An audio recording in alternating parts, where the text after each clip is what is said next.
J'ai parlé de l'importance cruciale de la relation personnelle au divin dans une démarche spirituelle et de la vivre par le Christ. C'est un lien vivant qui permet de rencontrer l'amour de Dieu et de se mettre en capacité de le recevoir. Cette intimité volontaire nous ouvre un dialogue que l'on appelle la prière. Quand on dit prière, nous comprenons tous à peu près de quoi il s'agit. Mais nous ne savons peut-être pas comment prier ou nous n'osons pas le faire. Je ne suis pas un expert de la prière chrétienne, mais je peux vous suggérer quelques pistes qui m'ont été utiles personnellement et qui profitent maintenant à des personnes que j'accompagne actuellement. Comme pour la relation personnelle au Christ, il faut d'abord s'autoriser à prier. Cette autorisation permet d'ouvrir une porte qui est souvent fermée ou à peine entr'ouverte. S'autoriser, c'est se dire que j'ai le droit de le faire, que ce n'est pas ridicule, que je ne suis pas indigne d'un dialogue personnel avec Dieu, etc. Il faut bien prendre conscience de cette porte à ouvrir et le faire courageusement.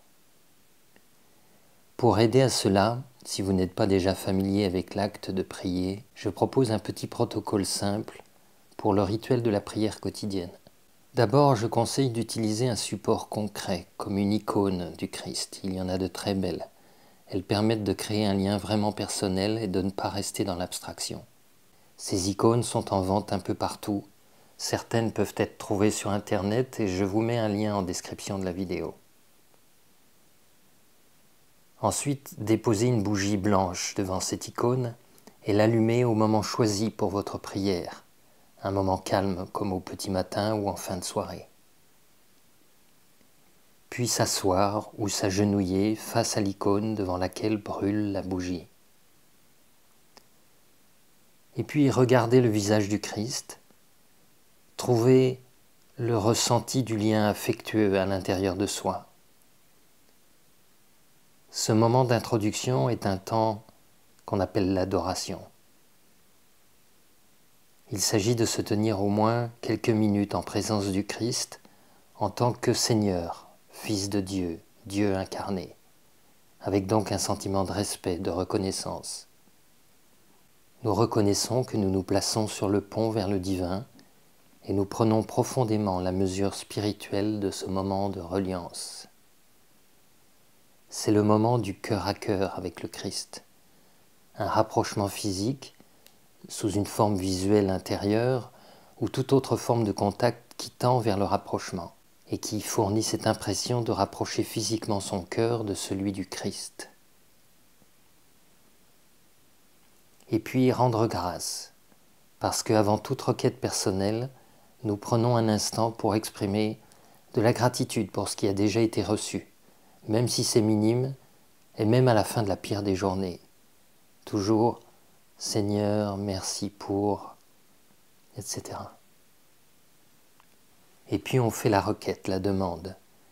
Si le besoin s'en fait sentir, et sans honte aucune, avec clarté et honnêteté, nous déposons devant le Christ ce qui nous peine, ce qui nous manque, nous freine. Nous demandons sa bénédiction, sa protection ou sa guérison. Nous pouvons pleurer aussi si c'est l'émotion qui est là. Prier en pleurant n'est pas un obstacle, ou pleurer en priant.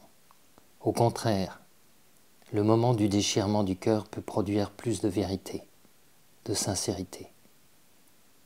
Nous formulons la demande avec le cœur, sans honte et sans tabou, car nous savons que nous sommes aimés inconditionnellement.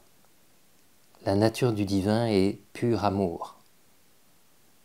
Une prière de requête, aussi franche soit-elle, devrait ensuite contenir au moins une fois une expression comme « si cela convient à ton projet d'amour » ou « selon ta volonté ». Un pont complémentaire peut être fait à ce moment vers l'image de Marie en tant que mère du ciel et protectrice, la mère divine. Et puis on arrive à la clôture de l'oraison. Nous terminons avec l'expression du désir de servir le projet d'amour du Christ et de consacrer au minimum un temps de notre existence à se mettre au service d'une façon ou d'une autre et demander éventuellement que les voies du service nous soient présentées si elles ne sont pas claires encore. Et puis on reste un moment silencieux, quelques instants. Et là, tout geste religieux classique, comme des mains jointes, s'incliner, éventuellement un signe de croix, ou quelque chose de plus personnel, en tout cas vivant, peut être fait pour marquer la fin de cette reliance profonde.